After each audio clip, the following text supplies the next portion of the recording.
ጤና ይስጥልኝ ተመልካቾች ከሲዳማ ብሮድካስቲንግ ኮርፖሬሽን ኤስቢሲ ለምሽት 1 ሰዓት ያዝንላችሁን ዜናዎች ይዘን ቀርበናል። ከዜናዎቹ ጋር አመለወርቅ ቁሪሶ ነኝ። አብራችሁን ቆዩ።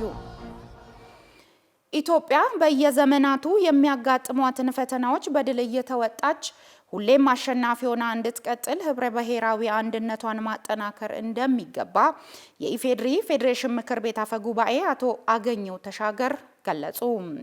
የኢፌድሪ ፌዴሬሽን ምክር ቤት 20ኛውን የኢትዮጵያ ብሔሮች ብሔረሰቦችና ህዝቦች ቀን በዓልን አስመልክቶ በአዲስ አበባ ባካሄደው የማጠቃለያ ግምገማ ለበዓሉ የላቀ አስተዋጽኦ ላደረጉ ተቋማትና ግለሰቦች ልዩ እውቅናና ምስጋና ሰጥቷል። ማርያማዊት ብጻተ ተጨማሪ አላት።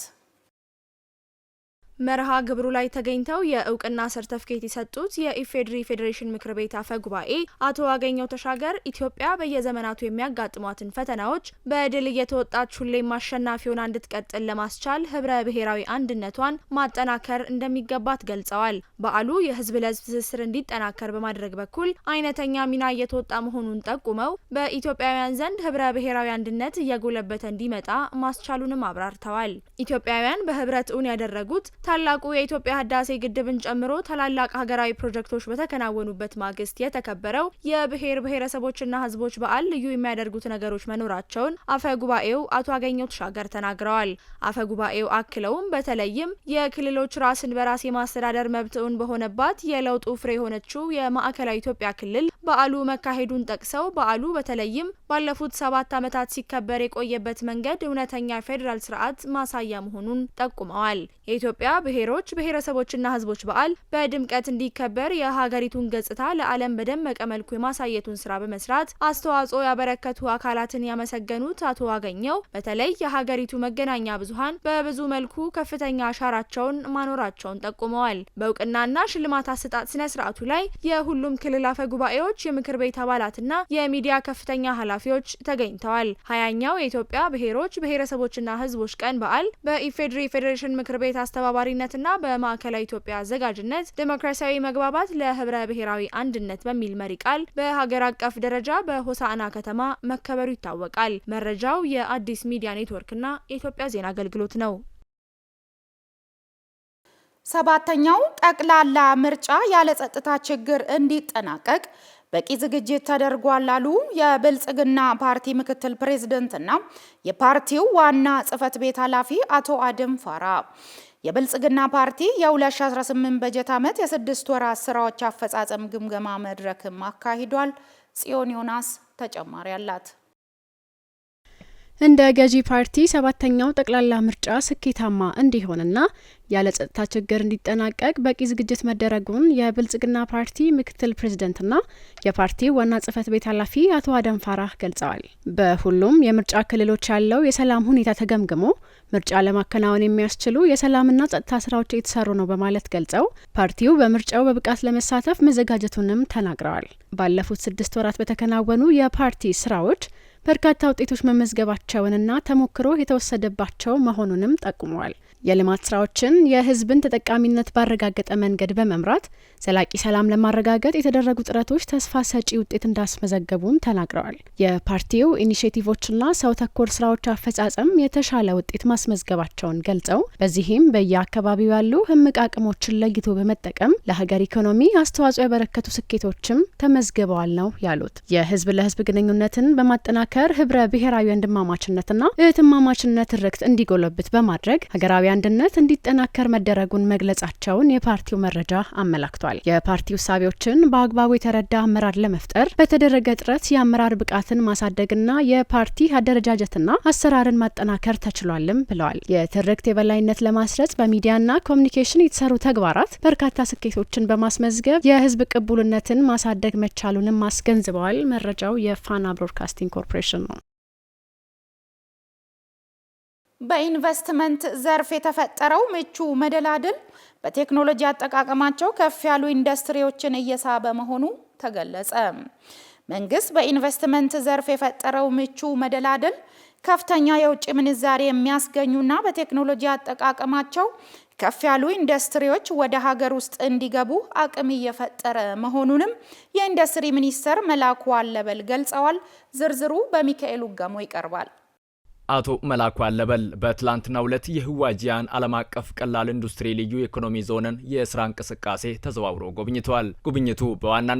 ጉብኝቱ በዋናነት በኢንቨስትመንት ዘርፍ የተሰማሩ ኢንዱስትሪዎችን የስራ እንቅስቃሴ በመፈተሽና በመንግስት በኩል ሊደረግላቸው የሚገቡ እገዛዎችን በመለየት በቀጣይ አስፈላጊውን ድጋፍ ለመስጠት ዓላማ ያደረገ መሆኑንም ተናግረዋል። ከዚህ ቀደም የውጭ ባለሀብቶች በተወሰኑ የኢንቨስትመንት አማራጮች ላይ ይሰማሩ እንደነበር አስታውሰው አሁን ላይ ዘመኑን የዋጁ ቴክኖሎጂን መሰረት ባደረጉ ኢንቨስትመንቶች ላይ የመሰማራት ፍላጎታቸው እያደገ መጥቷል ብለዋል።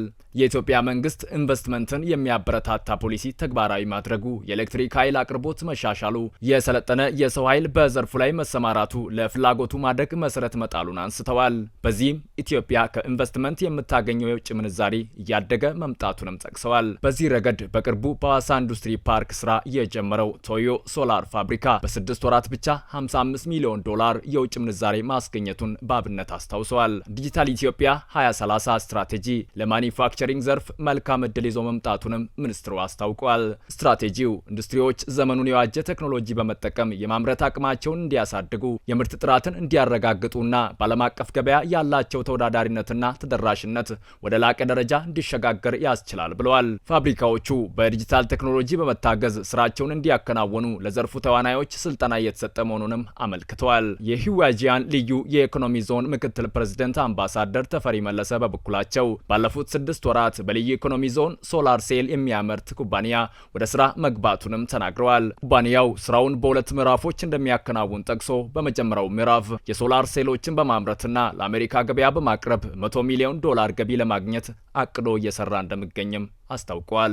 መረጃው የኢትዮጵያ ዜና አገልግሎት ነው።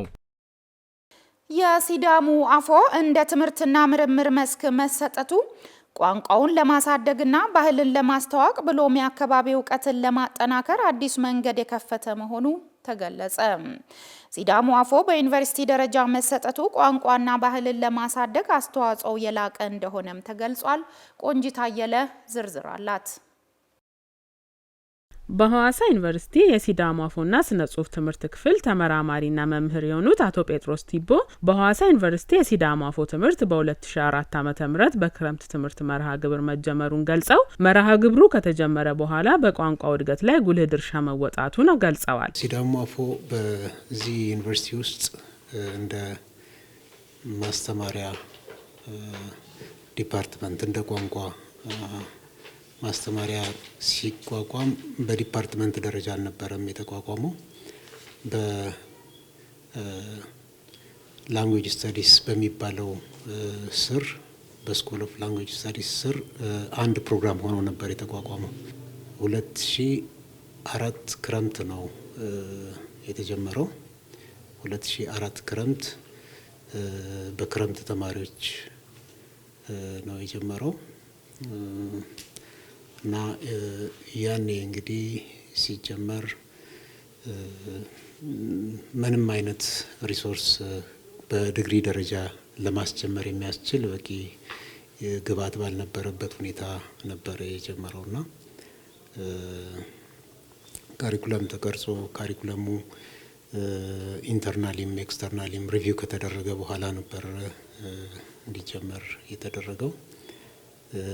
ያው በሰዓቱ ብዙ ባለሙያም አልነበረንም። በሶስት የቋንቋው ባለሙያዎች ነበር ስራው የተጀመረው። ሲዳሙ አፎ በዩኒቨርሲቲ ደረጃ እንደ ጥናትና ምርምር መስክ መሰጠቱ ቋንቋዊ እውቀትን ለማሳደግና ባህላዊ እሴቶችን ለመጠበቅ አስፈላጊ አስተዋጽኦ እያበረከተ እንደሚገኝም አቶ ጴጥሮስ ጨምረው ገልጸዋል። ትልቅ አስተዋጽኦ ነው ያለው። የሲዳማን ባህል ለማስተዋወቅ ትውፊቱን ያለውን ነገር በደንብ አድርጎ ለመግለጽ ትልቅ አስተዋጽኦ አለው። በዩኒቨርሲቲያችን ውስጥ በሚገባ በየአመቱ ባሉን ፕሮግራሞች ለማስተዋወቅ እንሞክራለን።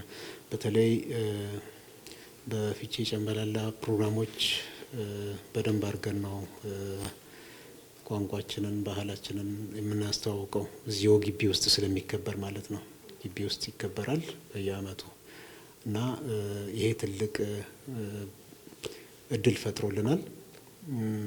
ከዚያ በመለስ ይሄ የሲዳሙ አፎ ጥናት ተቋም ራሱ የራሱን አሻራ እያሳረፈ ነው።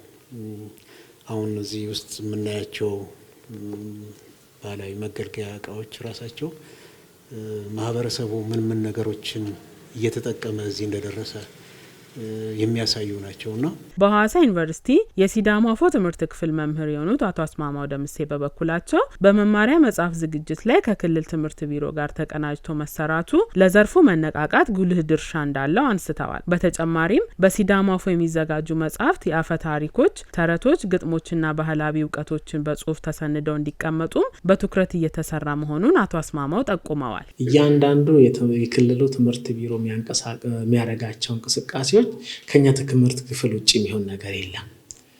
ከሐዋሳ ዩኒቨርሲቲ ሲዳማ አፎና ስነ ጽሁፍ ትምህርት ክፍል ፕላስ ከሐዋሳ መምህራን ትምህርት ኮሌጅ የሲዳሞ አፎ ትምህርት ክፍል አለና ከነሱ ጋር በመቀናጀት እያንዳንዱ ሲዳማ ክልል ላይ የሚሰሩ የሲዳሞ አፎ ስራዎች ቅድም እንደተባለው ከትንሽ ከማኑዋል ዝግጅት ጀምሮ እስከ ትላልቅ መማሪያ መጽሐፎች እስከ ስልጠና ማኑዋሎች፣ መመሪያዎች፣ ደንቦች፣ ህጎች፣ የስልጠና ሞጁሎች ሲወጡ ብሮሸሮች ሲወጡ ጭምር የቃላት ትርጉም ሲወጣ ጭምር እያንዳንዱን ስራ አብሮ የሚሰራው የሲዳሞ አፎና ስነ ጽሁፍ ትምህርት ክፍል ነው።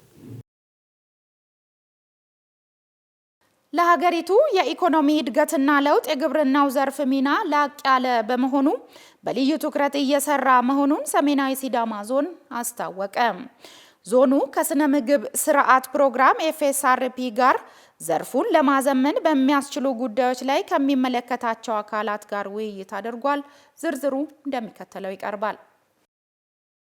እንደ ሰሜናዊ ሲዳማ ዞን የግብርና ምርትና ምርታማነትን ለማሳደግ ሁሉንም አማራጮች አሟጦ በመጠቀም የማህበረሰቡን የምግብ ስርዓት ለመቀየር የግብርና ትራንስፎርሜሽንን ተግባራዊ በማድረግ በትኩረት እየሰራ እንደሚገኝ የገለጹት የሰሜናዊ ሲዳማ ዞን አስተዳደር አቶ ጻዲቁ በጢሶ ለዘርፉ የተሰጠው ልዩ ትኩረት ለሀገር እድገት እንዲሁም የበለጸገ ማህበረሰብ ለመፍጠር ግብ ጥሎ እየሰራ መሆኑን ተናግረዋል። ጎርሱሎ ሲጫላ ሳይድሬ ሰሰናጤበ 3 ሚሊዮን ኩንታል አላልቾት ጋምባስኖምኔ ሳጥኖመሁ በመስኖ ስራ ብቻ ባለፈው ዓመት 3.3 ሚሊዮን ኩንታል ምርት መሰብሰብ ችለናል። በዚህ የምርት ዓመትም 4.1 ሚሊዮን ኩንታል ምርት ለመሰብሰብ ግብ ጥለን እየሰራን እንገኛለን። በሁለቱም ዙር የበጋ መስኖ ልዩ ትኩረት ሰጥተን እየሰራን እንገኛለን። ለዚህም ከአምናው የተሻለ ምርት ለመሰብሰብ 12000 ሄክታር መሬት በመጨመር እየሰራን እንገኛለን። የምርት አሰባሰባችንም በንጽጽር ስናይ የዘንድሮው የተሻለ ነው ማለት ይቻላል። በዚህም የግብርናው ዘርፍ ለሀገር ኢኮኖሚ የበኩሉን አስተዋጽኦ ያበረክታል ተብሎ ይጠበቃል። ኮኒን ነው ግብርናው ሚስቀቻ ኢኮኖሚ ታናፉላይኔ አጋራይ ለቤተሰብ ብልጽግና ተግባራዊነት የግብርናው ዘርፍ ከተለመደው አሰራር በመላቀቅ ዘመናዊ የአስተራረስ ዘዴን በመከተል የዘርፉን ውጤታማነት ማረጋገጥ እንደሚገባ ያነሱት የሰሜናዊ ሲዳማ ዞን የእርሻና ተፈጥሮ ሀብት ልማት መምሪያ ኃላፊ አቶ ዱሬሳ ሌዳሙ ናቸው። ሬኮ ግብርኑኒቲ ዳጋሁ ሎንሴ ላልቹና ላልችማለው የግብርና ትራንስፎርሜሽን ማምጣት የሚችለው ሰርተን ምርትና ምርታማነትን ማሳደግ ስንችል ነው። ምርትና ምርታማነት ሲጨምር የምግብ ዋስትናን ማረጋገጥ ይቻላል። እንዲሁም ገበያን ማረጋጋት ይቻላል። የስራ እድል በመፍጠር ረገድ ብሎም ለኢንዱስትሪ የሚቀርብ ምርት ይጨምራል። ከጊዜ ወደ ጊዜ የምንሰራቸው የበጋ መስኖና የበልግ ስራዎችን መስራት እንችላለን። ጎሬ ሎንሴሙ ጎርሳ ሎንሴሙ ባዴሲ ሎሶ ሎንሴሙ በውይይቱ ከተሳተፉ ተሳታፊዎች መካከል አቶ ባቢሶ በጢሶ የብላቴ ዙሪያ ወረዳ አስተዳዳሪና አቶ ሀማሮ ሀይሶ የወንዶ ገነት ወረዳ አስተዳዳሪ በጋራ በሰጡን አስተያየት በወረዳቸው ለግብርና ትራንስፎርሜሽን ተግባራዊነት በርከት ያሉ ስራዎች እየተሰሩ መሆኑን አንስተው በዚህም ህብረተሰቡ ውስጥ ተጨባጭ ለውጥ መመዝገብ መቻሉን ተናግረዋል። የግል ድርጅቶች ሰራተኞች ማህበራዊ ዋስትና አስተዳደር ሐዋሳ ዲስትሪክት ጽህፈት ቤት ሲገለገሉ ያገኘናቸው የግል ድርጅቶች ሰራተኞች የማህበራዊ ዋስትናቸው መረጋገጡ ደስተኛ እንዳደረጋቸው ገለጹ። ዲስትሪክት ጽህፈት ቤቱ የአገልግሎት ቀንን አክብሯል። ክብረ በዓል መላኩ ተጨማሪ አላት። በሀገራችን ኢትዮጵያ ላለፉት 50 ዓመታት የማህበራዊ ዋስትና ሽፋን የሚያገኙት የመንግስት ሰራተኞች ብቻ እንደነበር ይታወቃል። ይሁንም እንጂ ከ2003 ዓ.ም ጀምሮ መንግስት በግል ድርጅቶች ተቀጥረው የሚሰሩ ሰራተኞች የጥሮታ ዕቅድ ተጠቃሚ እንዲሆኑ በማድረግ በሚኒስትሮች ምክር ቤት የግል ድርጅቶች ሰራተኛ ማህበራዊ ዋስትና ኤጀንሲን እንዲቋቋም አድርጎ አገልግሎት እየሰጠ ይገኛል። በዚህም የግል ድርጅት ሰራተኞች በእድሜ መግፋት፣ በጤና ጉድለት ወይም በስራ ላይ በሚደርስ የአካል ጉዳት ምክንያት ስራቸውን ማቋረጥ ሲገደዱ ገቢያቸው ሳይቋረጥ ኑሯቸውን መምራት የሚያስችላቸውን ዘላቂ የጥሮታ አበል እንዲያገኙ በማድረግ በርካቶችን ተጠቃሚ ያደረገ ይገኛል። የግል ድርጅቶች ሰራተኞች ማህበራዊ ዋስትና አስተዳደር ሐዋሳ ዲስትሪክት ጽህፈት ቤት የአገልግሎት ቀንን ለተገልጋዮች አገልግሎት በመስጠት አክብሯል። በተቋሙ ሲገለገሉ ያገኘናቸው ተገልጋዮችም ባገኙት አገልግሎት ደስተኛ መሆናቸውን ገልጸው በግል ድርጅቶች ሰራተኞች ማህበራዊ ዋስትና መካተታቸው ተጠቃሚ ያደረጋቸው መሆኑን ተናግረዋል። እዚህ ተቋም ጥሩ አስተናግደውኛል። ጥሩ ነገር ነው ያገኘሁት።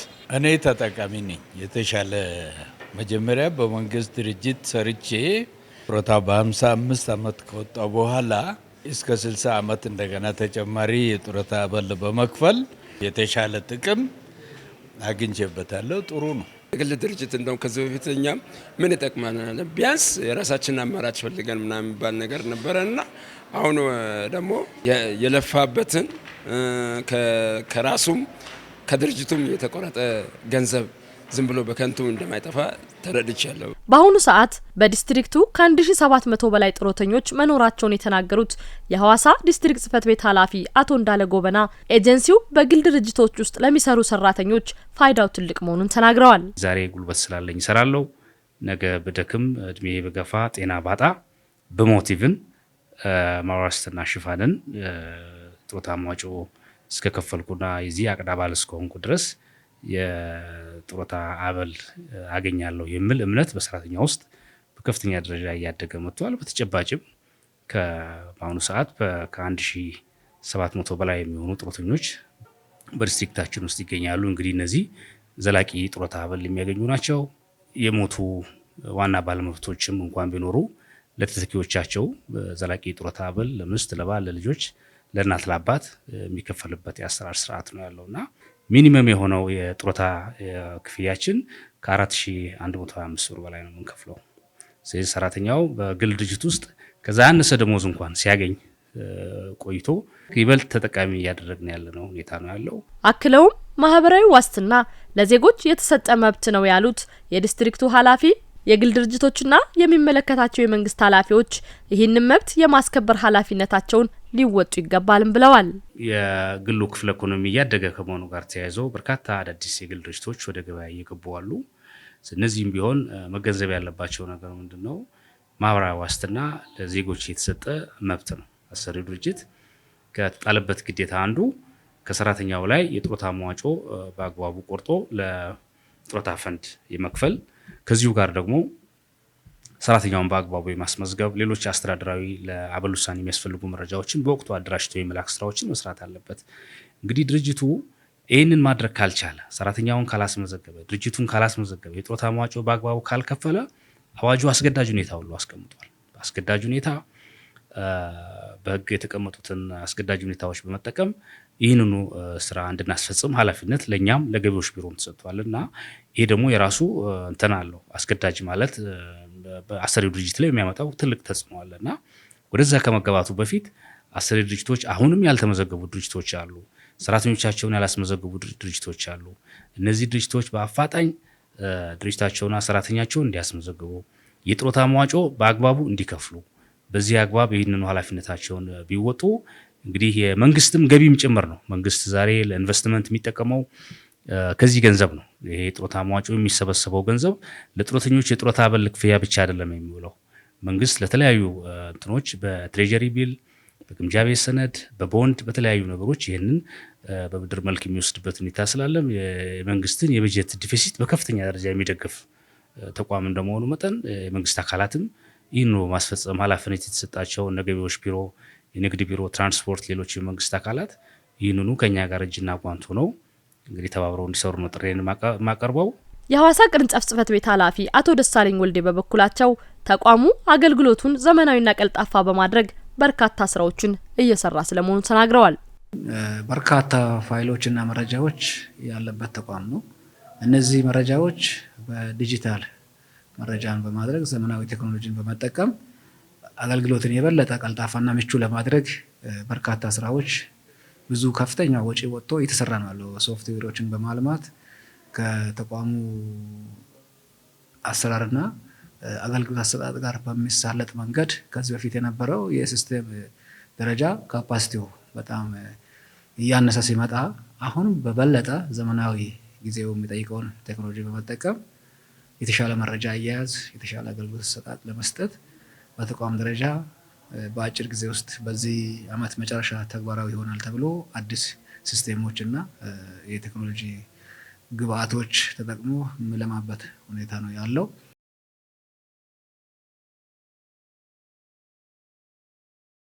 በ2018 ዓመተ ምህረት ለ12ኛ ክፍል ሀገር አቀፍ ፈተና ያዘጋጃቸው ያሉ ተማሪዎች ከፍተኛ ውጤት ማስመዝገብ እንዲችሉ እየሰራ እንደሚገኝ የሀዮሌ ትምህርት ፕሮጀክት ገለጸ። የዘንድሮ ተፈታኝ ተማሪዎችም በሙሉ አቅማቸው የተሻለ ውጤት ለማስመዝገብ እየተዘጋጁ መሆኑን ተናግረዋል። ሙሉ ቀተራ ዝርዝር አላት። ተማሪ አዜብ አሰፋና ታረቀኝ ራጎ የሀዮሌ ትምህርት ቤት የ12ኛ ክፍል ተማሪዎች ሲሆኑ ለዘንድሮ አገር አቀፍ ፈተና ራሳቸው በሚገባ ያዘጋጁ ትምህርት ቤቱ ያዘጋጀላቸው የቲዩቶሪያል ትምህርትና የተለያዩ የሙከራ ፈተናዎች የተሻለ ውጤት ለማስመዝገብ ተስፋቸውን ከፍ አድርጎታል። በተለያየ መንገድ እዘጋጃለሁኝ። ለምሳሌ ከአስተማሪዎች ጋር ያልገባኝን ነገር በመጠየቅ እንደገና ደግሞ ከዚህ ከክላስ ስንወጣ ማታ በማጥናትና የተለያዩ አማራጮችን በመጠቀም የሚከብዱኝን ነገሮች በቪዲዮም ሊሆን ይችላል በተለያየ መንገድ እያጠናኝ እገኛለሁ። ጥሩ ውጤት አመጣለሁ ብዬ ተስፋ አረጋለሁ ከእግዚአብሔር ጋር። ወደፊት ደግሞ ዩኒቨርሲቲ ገባለሁ ብዬ አስባለሁኝ እና የምፈልገውን ፊልድ እማራለሁ ብዬ ተስፋ አረጋለሁ ከእግዚአብሔር ጋር። የኔ የጥናት ዘዴ በግልም ማጠናበት ታይም አለ፣ በግሩፕም ማጠናበት ታይም አለ። ቀኑን ሙሉ እዚህ ያው ስለሚያውሉን እስከ 12 ሰዓት እዚህ ነው የምንውለው። እስከ 9 ሰዓት ተኩል ክላስ እንማራለን መደበኛውን። ከ9 ሰዓት ተኩል እስከ 12 ሰዓት ባለው ደግሞ ቲቶር እንማራለን እና ከዛ በኋላ ከልጆች ጋር ተገናኝተን እስከ ምሽቱ 1 ሰዓት እስከ 2 ሰዓት ልንቆይ እንችላለን።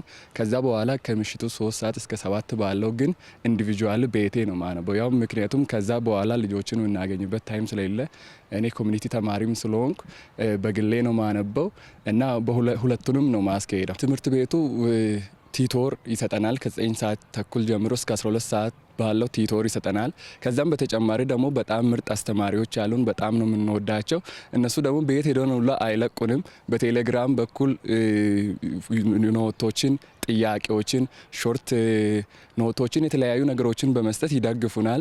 ትምህርት ቤቱ ደግሞ በተለይ ዳይሬክተሮቹ ሳይኮሎጂ እንዳንፈራ ፈተናውን በብዙ ምክር ያግዙናል። እሱ ብቻ ሳይሆን ከተለያዩ ከሀዋሳ ዩኒቨርሲቲ አሁን በቅርቡ መጥቶ ስልጠናም ሰጥቶን ነበረና የተለያዩ ስልጠናዎችን እያዘጋጁ ሳይኮሎጂም እንድንዘጋጅ ኢንትራንስን እንዳንፈራ በጣም እያገዙን ይገኛሉ። ትምህርት ቤቱ ለተማሪዎቻቸው መልካም ስነ ምግባርና የተሻለ ውጤት መመዝገብ ጉልህ ሚና ያላቸው መምህራንም ተግባር ተኮር እንዲሁም ዘመኑ የደረሰበትን ቴክኖሎጂ በመጠቀም ተወዳዳሪ ዜጎችን ለማፍራት የበኩላቸውን እየተወጡ እንደሚገኙ ይናገራሉ። እንግዲህ በትምህርት በአንድ ክፍል ውስጥ 3 አይነት ተማሪዎች ይገኛሉ። አውትስታንዲንግ የሆኑ ተማሪዎች አሉ፣ እንደዚሁም ደግሞ መካከለኛ የሆኑ ተማሪዎች አሉ፣ ደግሞ እንደዚሁ ሎ አቺቨር የምንላቸው ተማሪዎች ይኖራሉ። ምንም የሀዮሌ ትምህርት ፕሮጀክት ይሄ ሞዴል ትምህርት ቤት ቢሆንም ያው 3 አይነት ተማሪዎች በክላስ ውስጥ እንደሚገኙ እናውቃለን እና ትኩረት በብዛት የምናደርገው ሎ አቺቨሮችን ወደ ሚዲየም መካከለኛ ላይ ለማምጣት ነው። ክላስ ውስጥ የምንጠቀመው እንደየ ቻፕተሩ ነው ብለናል። ሌክቸር ሜቶድ የምንጠቀምበትም ዘዴ አለ። አሳታፊ ደግሞ አክቲቭ ለርኒንግ የምንጠቀምበት ምክንያቶች አሉ። ወይ ደግሞ አንዳንዴ ደግሞ ኢንዲቪዥዋል እንዲረዳዱ የምናደርግባቸው መንገዶች ናቸው ያሉት። በአብዛኛው ግን የምንጠቀመው አክቲቭ ለርኒንግ ወይም ደግሞ ተማሪ አሳታፊ በሆነ መንገድ ቢሆን የመረዳዳትም ስላለው ሞር ኢፌክቲቭ የሚሆነው እሱ ስለሆነ አብዛኛው በሱ ያተኮረን የሚሆነው።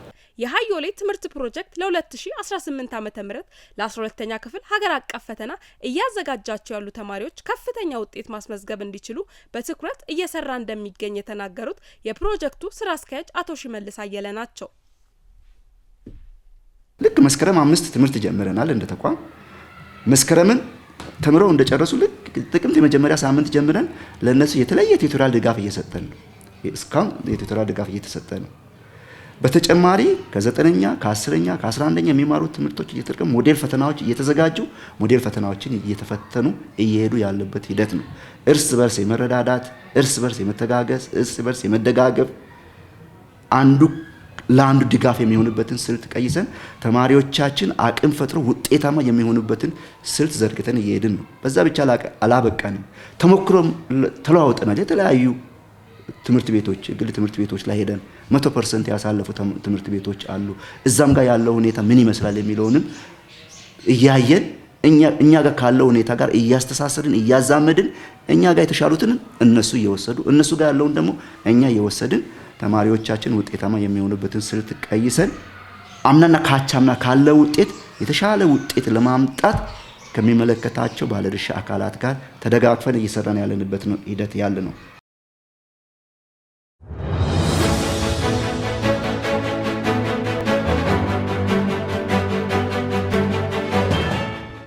ፕሬዝዳንት ሙሴቬኒና ተቃዋሚያቸው ቦቢ ዋይን የሚፎካከሩበት የኡጋንዳ ምርጫ እየተካሄደ ነው።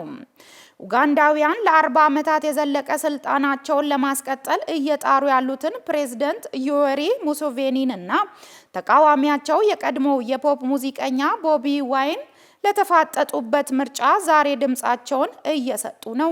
የቢቢሲን ዘገባ ቆንጂት አየለ እንደሚከተለው ታቀርበዋለች። የኡጋንዳ የምርጫ ኮሚሽን ኃላፊ የተወሰኑ ፕሬዝዳንታዊ እጩዎች አሸናፊ መሆናቸውን እንዲያውጁ በአገሪቱ ከፍተኛ ባለስልጣናት ማስፈራሪያዎች እየደረሱባቸው እንደሆነ አስታውቀዋል። 21.6 ሚሊዮን ሰዎች ድምጽ ለመስጠት በተመዘገቡበት የኡጋንዳ ፕሬዝዳንታዊ ምርጫ ላይ 6 ሰዎች በእጩነት ቀርበዋል። ዋናው ፉክክር ያለው ግን በሙሴቬኒና ወደ ፖለቲከኛነት በተቀየረው የቀድሞ ሙዚቀኛ ቦቢ ዋይን መካከል ነው። ተንታኞች ያለፉትን ተከታታይ 6 ምርጫዎች ያሸነፉትን ሙሴቬኒ ስልጣናቸውን የማራዘም እድላቸው ከፍተኛ እንደሆነ ገልጸዋል። ትክክለኛ ስሙ ሮበርት ኪውጋሌኒ የሆነው የ43 ዓመቱ ዋይን ሙስናን ለመዋጋትና ጠንካራ ለውጥ ለማካሄድ ቃል ገብቷል። ሙሴቬኒ በበኩላቸው በአገሪቱ መረጋጋትና እድገት ለማምጣት ብቸኛ መሪ መሆናቸውን በማንሳት ይከራከራሉ። ተቃዋሚዎች ያደረጓቸውን የምርጫ ዘመቻዎች ማስተጓገል የበዛባቸው ነበሩ። የጸጥታ ኃይሎች የዋይን ደጋፊዎች ላይ ጥቃትና እስር ፈጽመዋል የሚል ክስ ቀርቦባቸዋል። ይህንን ክስ ውድቅ ያደረጉት የአገሪቱ ፖሊስ ቃል አቀባይ ኪቱማ ሮሱኪ በበኩላቸው በተለይ የዋይን ፓርቲ የሆነው ናሽናል ዩኒቲ ፕላትፎርም ደጋፊዎች ረብሻ ፈጥረዋል ሲሉ መልሰው ወንጅለዋቸዋል። የዛሬው ድምጽ መስጫ ቀን ከመድረሱ አስቀድሞ ኢንተርኔት እንዲቋረጥ ተደርጓል። የኡጋንዳ ኮሚኒኬሽን ኮሚሽን ኢንተርኔት መቋረጡ ሐሰተኛ መረጃና ማጭበርበር እና ብጥብጥ ማነሳሳትን ለመከላከል አስፈላጊ እንደሆነ ገልጿል። የተባበሩት መንግስታት የሰብአዊ መብቶች ተቋማት ግን እጅግ አሳሳቢ ሲሉ እርምጃውን ኮንነዋል። የዋይን ፓርቲም ኢንተርኔት ለማቋረጥ የተሰጠው ምክንያት ውድቅ አድርጓል። የመንግስት ባለስልጣናት ተቃዋሚዎች የሚያደርጉትን መሰባሰብና የምርጫ ማጭበርበርን የተመለከተ የመረጃ ልውውጥ ለማስቆም ሞክረዋል ሲል ከሷል። የሀገሪቱ ምርጫ ኮሚሽን ኃላፊ ሳይመን ቢያካማ በበኩላቸው አንዳንድ ተቃዋሚዎች አሸናፊ አድርገው እንዳይገልጹ ከሀገሪቱ ከፍተኛ ባለስልጣናት ማስፈራሪያ እየደረሰባቸው እንደሆነ አስታውቀዋል። ኃላፊው በስም ካልጠቀሷቸው ባለስልጣናት ለሚደርስባቸው ማስፈራሪያ እንደማይንበረከኩም ተናግረዋል። ሳይመን ይህንን የተናገሩት በስፋት የተሰራጨ አንድ ቪዲዮ በተመለከተ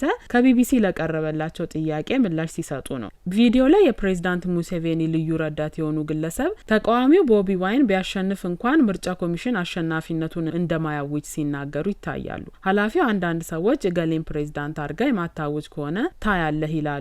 እኔ ድምጽ የመለገስ ስራ ላይ እንዳልተሰማራው እነግራቸዋለሁ ሲሉ ተናግረዋል። ስራ ፈት ሰዎች ሲሉ ከጠሯቸው አካላት የሚደርስባቸውን ዛቻ እንደማያሳስባቸውም አክለዋል። ከሁኔታዬ መረዳት እንደምትችሉት ፍርሃት የሚለው ቃል በእኔ መዝገበ ቃላት ውስጥ የለም ያሉት የምርጫ ኮሚሽን ኃላፊው ሂደቱን የሚመረምሩት የመራጮ የመራጮችን ፍላጎትና ህጉን በመከተል ብቻ እንደሆነም ገልጸዋል። ህጉ ከጠቅላላው ትክክለኛ ድምጽ ውስጥ 50% ሲደመር አንድ ያገኘ እጩ የኡጋንዳ ፕሬዝዳንት ይሆናል። አንድ እጩ ምን ያክል ድምጽ እንደሚያገኝ የሚወስኑት መራጮች ናቸው። መራጮች ያሉትን ደግሞ እኔ ለሀገሪቱ አውጃለሁ ብለዋል። በሀገሪቱ ህግ መሰረት ድምጽ የመስጠት ሂደቱ ከተጠናቀቀ በኋላ በ48 ሰዓታት ውስጥ ውጤቱ ይፋ እንደሚደረግም የምርጫ ቦርድ ኃላፊው ገልጸዋል ሲል የዘገበው ቢቢሲ ነው።